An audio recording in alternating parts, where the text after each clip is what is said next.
why do we like idolize like Blockbuster? They were horrible. And it's that people remember experiencing going to Blockbuster. That's the pretty experience much it. part is the great part. But see, the thing is I think most people, they hold on to that nostalgia. It's more for the hometown video stores that everybody had. Mom and pops, mom and pops, those kind of places that were the one. Like I would spend hours in some of those places, man. Like those were my comic shops. Now, Blockbuster, Movie Gallery, outside of when I worked at Movie Gallery, I would not spend any more time in fucking one of those places than I had to. Right? I want to get the hell in and get the fuck out. And 9 times out of 10, I'd go in there for a specific reason, whether it's a new release or whatever, because sadly, like I'd have to wait forever for like a mom and pop because I didn't get enough of them or whatever it was. Or just happened to be a movie that mom and pop didn't have. It was popular enough that one of those places did have. But yeah, until I worked at Movie Gallery, I rarely, like the first Blockbuster I ever rented from, I was in college, and that was just because it was just 2 blocks down the street from where I was living. And even then, I didn't like that place. I found another place that was a little bit farther out of the way, but I didn't care because it was like this. It was kind of like a mom and pop shop, but it was in a grocery store, but it wasn't a chain grocery store. And it was great. They had tons of shit, and they had the 5 for 5 days for $5 deals and shit. And that's what I ate up. So yeah, I was like all on that shit. Yeah. Oh, you would Blockbuster was expensive because you'd spend $5 just for a brand new release. Sometimes yeah.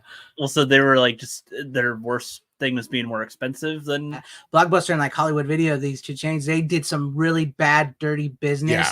And they purposely made sure to put out some of those mom and pops so that they could be the only places there.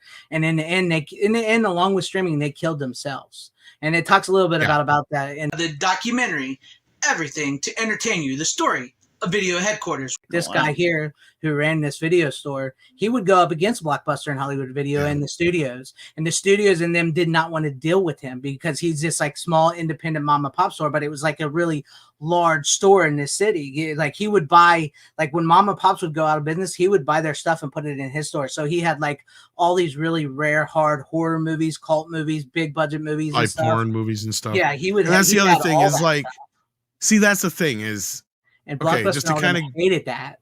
Kind of give you an idea of why this is this way, Rook. The mom and pop shops and all that stuff, they were the first, right? Video store, like first chain video stores, I think it was like Videoland or Hollywood Video, one of the two. I can't remember which, but a lot of them ended up conglomerating at the end anyway under Movie Gallery, and then Blockbuster bought up the rest anyhow. But what you had is like an industry where it was set up to where a movie would come out, and unless it was a Disney type film or a big blockbuster, it would be an expensive endeavor. And I'm sure we've told you guys about this before, but just real quick, like, you know, it would cost like $80 a tape. Yeah. Right, in some cases. So what Greg is saying is that they would turn around and like Blockbuster and Movie Gallery or Hollywood Video, which Movie Gallery and Hollywood Video ended up being the same company at the end of the day. They ended up conglomerating. Yeah. That being said, doesn't matter. Point being, they would turn around and make these big deals with the distributors. So they would get the movies for dirt cheap because they were buying shit tons of them for their stores. Mm-hmm. It's kind of like a Walmart thing, sort of like they buy things in bulk and kind of dry up the area around them. Sort of that they're undercutting their competition, right? And not only that, they're coming into these areas and they're guaranteeing the new releases will be there, and they have a whole wall full of Titanic, right? Mm-hmm. Well, Titanic's a bad example because that was a sell-through. But like, okay, so they'd have a whole wall full of whatever, like Die Hard, okay, like because I'm pretty sure Die Hard wasn't a sell-through when it came out, believe it or not. So like, you know, so like these little mom and pop shops, they can't compete with that. It was kind of the same thing with me where I was, because for me to get any deals on any of these tapes, I would usually have to buy 5 copies or more. And like, when the fuck am I going to rent out 5 copies of Down to Earth with Chris Rock? It was literally a joke on South Park. Like you could get 3 copies of whatever movie. For, it is, yeah. And it was like, I shit you not. The only video that I had in the tenure of my short period of owning my own video store that made me any money on VHS that was not a sell-through was Hannibal. Yeah. Hannibal was the only movie in that period that made me any money that wasn't a sell-through. It's crazy. But my DVDs would just, like, the new ones would barely break even, but I knew at some point it would turn. So, like, yeah, these guys were undercutting the competition. Not only were they getting their tapes cheaper, but they'd have tons of them. And then they would flood the market with used versions of them as well afterwards, right? So that would also hurt the other markets and they of these other recognize stores. the brand name Blockbuster and stuff more. Well, just you'd walk in a there. Blockbuster, they have their big thing there, buy 5 movies for $15. Well, shit, I want to buy Aliens and I want to buy Titanic and I want, whatever, just, the new movies are that day instead of waiting for them to come through sell-through.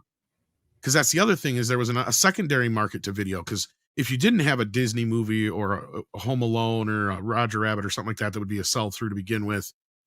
Or Batman was another big sell-through, for instance. They would have a 6-month window, and after that 6-month window, about the same time, just after they would hit like cable and stuff on HBO and Showtime, then a lot of films, if they were popular enough, would get that secondary window of a sell-through. Paramount was one of the big ones for that. And Universal was pretty good about it too. Like you can almost guarantee almost everything was eventually going to be available as a sell-through title. Warner Brothers was generally pretty good about it too. But it would just take a little while, right? And so that was kind of the industry. It's kind of the way things worked. We as collectors knew that either something's going to come out right away or we just have to wait 6 months unless we wanted to go buy it used at Blockbuster or get into Columbia House or whatever, your routine was. But those things undercut all these other people. So that kind of slowly killed the video industry because it was just, these big two entities engulfing it. And the only thing that probably stopped Blockbuster from continuing to be a monster was when Netflix knocked on their door and said, hey, we got this little thing over here. You want to buy it for like nothing? And they're like, fuck off. Yeah. Yep. And they turned them down. Like, all right, fuck you guys. And then it became this big fight between Blockbuster and Netflix killed video. It's always phrased like it was Blockbuster's fault to begin with. And no, they did. They did it to themselves. Poor little Blockbuster got taken down by big old Netflix. That's funny because it was literally David and Goliath, and in this case, David is Netflix, unfortunately. And really, you can blame them because not only had it wouldn't have mattered because if they would have bought Netflix, they would have just controlled the streaming industry. Yeah. If it wasn't for them rejecting Netflix, Netflix wouldn't have said, all right, fuck you. I'm going to make my own with blackjack and hookers. Yeah. Us real nerds knew where to go, right? Like, we'd break down if we had to go to Blockbuster or whatever, but otherwise we were the guys that were the whales, right? We'd go in and we'd spend the kind of money we spend now on buying movies, on renting movies back then. Yeah. We've made our own video stores in our homes now. Exactly. Yeah. Cause like, that's the thing is, like I said, we come in there and they knew exactly like some of us, like us, that's where we got used to being treated so well because we'd come in the door, like, oh, ring, they like pull out the red carpet for you and like, come on, I'll show you the good stuff in the back. One with a woman that ran the local mom pop I went to, man, she would have me free rentals just sitting right there on her. No shit, right? Because that was like, you know what those were for though? It was because they knew that if you watched them and liked them, you'd tell 10 other fucking friends about it, who'd tell 10 other fucking friends about it, who'd tell 10 other fucking friends about it. And that's how shit like Clerks and shit got popular, right? And I never claimed like I was a single hand. No, I'm like in my area, I was that outlet, right? Like I was that guy in my vicinity. I can trace quite a ways of how I've effectively pushed movies like Kevin Smith and Quentin Tarantino and stuff onto a younger generation of kids. And that's how, these things grew. It was people like us, right? Yeah. We were there and we were now like, you got to see online. You've got to see Reservoir Dogs. You've got to see From Dusk Till Dawn. You've got, they weren't movies that people were seeing in the theaters, but then when they hit video, we were like, check this out, and it was the same thing with the video store owners. They're like, you check this out and let me know what you think. Right. That was kind of what it was. And sometimes they throw screeners and shit like that. It was great. Yeah, it was great. I mean, like I remember I went into her store one day and I was looking for the movie North. You remember that movie with Elijah Wood and Bruce Willis? Yep. And she didn't have it. And I was telling her about it. And then like the next day I came in and she had ordered it and it was on her shelves. So it's like she knew. So that's what I would do. Well, I had a great deal with one of my local, it was a grocery store, but they basically were like a mom and pop. And they had the best selection around until one of the video stores opened up nearby. But, and I had a great deal with them because what I would do is, depending on what movie I wanted, I'd call up the one chick who ran the video part and I'd be like, I want 48 hours. And she's like, well, I can sell you our used copy for $6 or I can get you a new one for 12. Shit like that.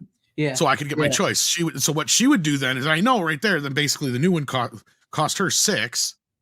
And then she would just order a new one when I would buy whatever one, unless it was something that really didn't rent, and they would just keep the money and never, bother. But 9.9 times out of 10, they would just rebuy a new one.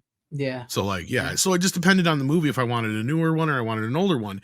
But here was the kicker of it, and only video people knew this shit, right?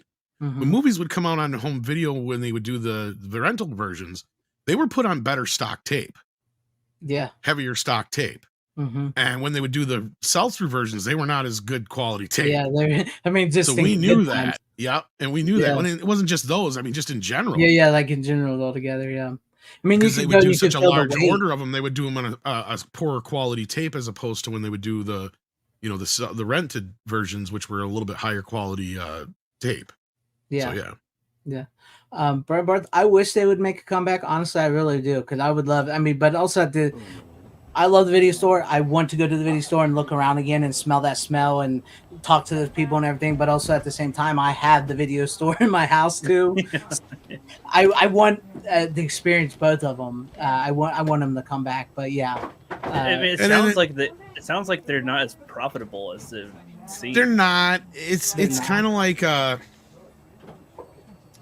was the thing. It was a constant struggle. And when DVD came along, it really kind of didn't help, because even though DVD was popular, people didn't really rent DVDs as much because the studios put those out as sell-through right away, because I think they initially thought they were going to be more like Laserdisc. So they were marketing it like the Laserdisc to the Laserdisc crowd with a Laserdisc pricing point. And then all of a sudden, after 9/11, like I said, something happened. And that wasn't so much that people started renting movies, but people were starting to stay home instead of going on vacation. They're like, well, let's not go this year. Yeah, well, they'd rather have a movie at hand to watch. So, well, what happened then is a lot of people started investing in home theaters and stuff. So basically, DVD rode the wave of the perfect timing of everything surrounding it. You had a new format that, once they got the hang of it and figured out what they were doing, looked better than anything we'd had prior to that, sounded better than anything we had prior to that. Took up less space. More versatile and less space than anything we'd had prior to that. People were familiar with it because the CD had already been around. You don't have to rewind 20 years. The thing. And that's, I've even told that story before. The first people who rented it one actually said they weren't sure if they rewound the DVD right, and I thought they were joking. And I'm like, no. So I didn't know all this stuff in that kind of way to affect how the growth. And so like you had new TV, because that was when widescreen TVs were just coming into play, and home theater systems were coming down in price, as far as like you could get a whole, 5.1 setup for less than what most people used to spend on a 2-speaker setup back in the day in most cases.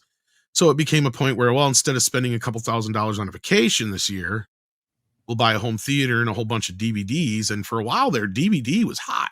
Like, instead of renting movies, people just bought them. They would blind buy DVDs. They never would do that with video, right? Like, well, in a way, I feel like DVDs became part of the display of your house, right? Like, that's the entertainment section. Kind of. Where you got your DVDs and stuff. Or how big I mean, some people were a little bit more into collecting than others, but I mean, it was just more so some people would collect just the things that they knew they wanted to have, right? Like they wanted The Godfather, they wanted Star Wars, they wanted, Top Gun, they wanted, the big.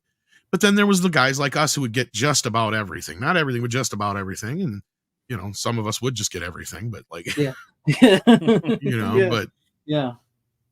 it just became one of those boom industries. And there's that great clip out there of Matt Damon where he flat out says, the DVD was a huge part of our business, of our revenue stream. And technology has just made that obsolete. And so the movies that we used to make, you could afford to not make all of your money when it played in the theater, because you knew you had the DVD coming behind the release, and 6 months later you'd get a whole nother chunk. It would be like reopening the movie almost.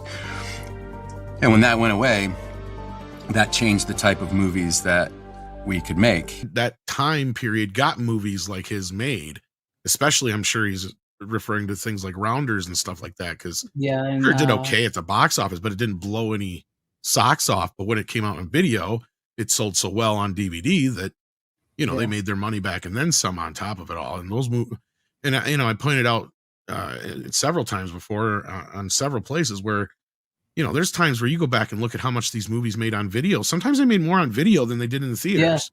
I mean, that's what happened with Austin Powers.